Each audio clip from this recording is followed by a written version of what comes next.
Let me tell you why Jill Biden is one of the most evil people walking the planet right now. Okay, so Joe Biden doesn't know where he is. He has lost control. He may as well be dead right now.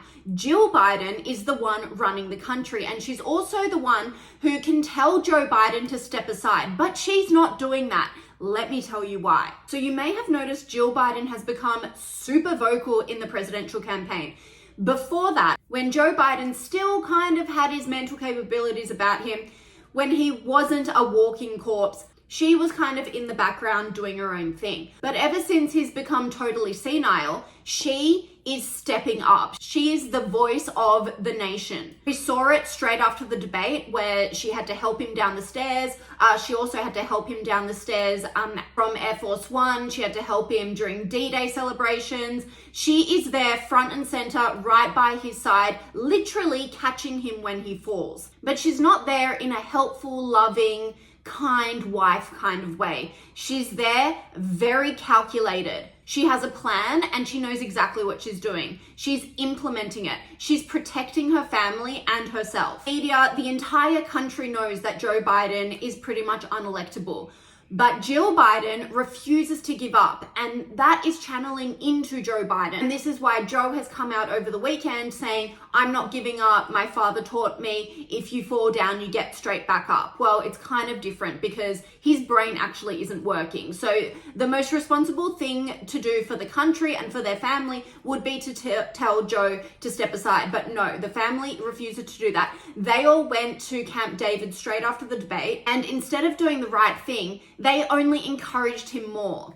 Now, that was really sus to me because I was like, no family in their right mind would do this unless there was a reason for it, unless they really needed him to get back into the office to protect them. Now, in the media, everyone's kind of just saying, oh, Jill's like super power hungry. She is this strong woman who wants to be inspiring, wants to be front and center, to prove herself. I think it goes beyond that. She's really pushing herself as like pretty much the step-in president at the moment. Did you see that Vogue cover that came out last week? She looked so presidential. She was in her innocent white, standing tall. She was all alone, not with anyone from her family. She very much presented herself as pretty much a candidate in her own right. And there was also that image that she tweeted herself of herself sitting in the presidential chair at his desk during the G7 meeting. She was going through some paperwork and someone took a photo of it. She loved it so much, she put it on Twitter herself, which is insane because you're sitting in the president's chair. You are not the president. Why are you in the president's chair? The president is your husband. You are the first lady. You can go off and do your charity work as you wish, support him, put his best case forward, but she is going beyond that. So I wanted to make the comparison between Jill Biden and Melania Trump. But they are so different. Melania has never been, even when she was first lady, she has never been in the spotlight. And that may just be a character thing. That may be Donald Trump saying, do not get into the spotlight.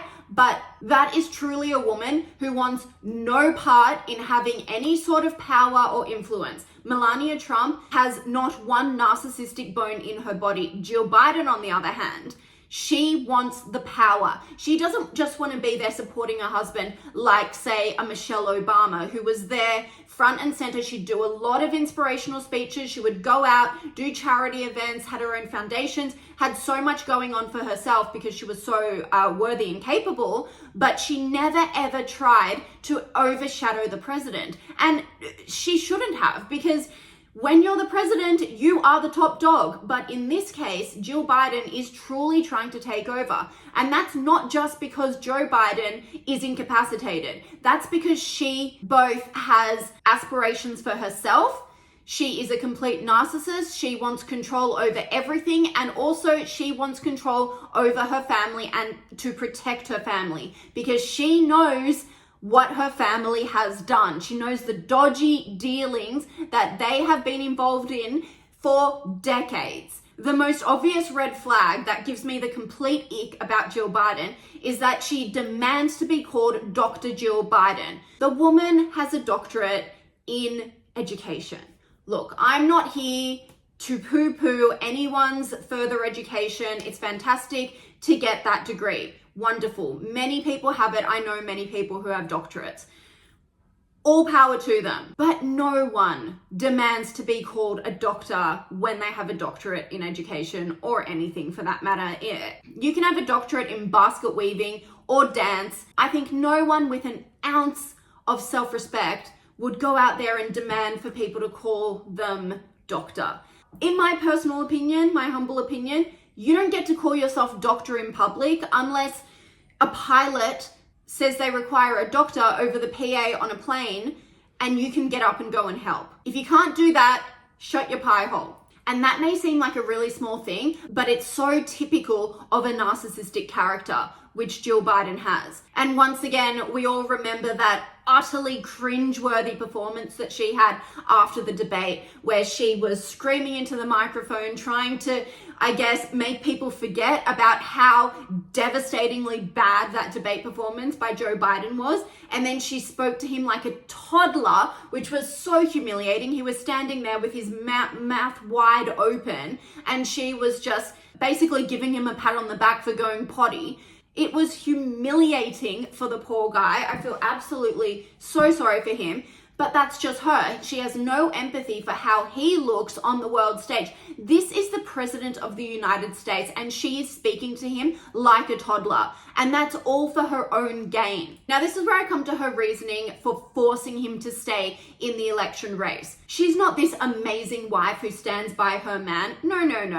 She knows she needs Joe Biden to get back into the White House, because if Donald Trump gets in, their whole family is toast. I have spent a really long time trawling through the documentation from the House Oversight Committee, and that line by line outlines every dodgy dealing of Hunter Biden and Joe Biden and the extended Biden family. Dealings with Chinese, Ukrainian, Russian businessmen, governments, and oligarchs. They got random sums of money, millions of dollars from Romania and Kazakhstan. I mean, the reach of these people is insane. They were taking money from every corner of the globe, wherever they could get it, and using Joe Biden's influence as vice president and president to gain these connections, to get these contracts in place, and to funnel the money straight to Hunter Biden. And it's now been proven that Joe Biden was on the other end of those calls. One for the big guy, remember that one? It's a whole other video to go into the minutiae of these dealings.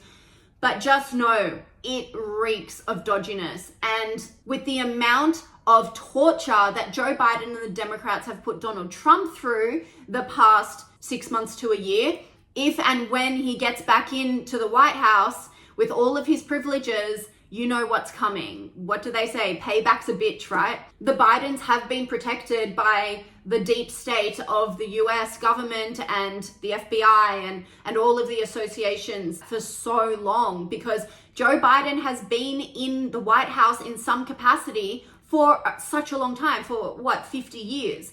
So he's always had these connections and these protections to be able to do basically whatever he wants. And now Jill Biden is seeing the end of that. She's seeing that their run could very well be over, and she is clinging on for dear life. She will do whatever she needs to do, including elder abuse of her own husband, to make sure that the rest of her family are protected. This is her motivation, and it just boggles my mind that a family can be this corrupt and this dodgy to the point that they will sacrifice the health and also the respect of their own father, because now he's a laughing stock in the eyes of the world, to protect themselves. It's like something out of Succession. So yes, Jill Biden has a lot of motivation to keep her husband upright and campaigning and in the top job, even if he is a walking corpse. But let's hope finally justice can be served, and it will be a sweet day when Donald Trump can go in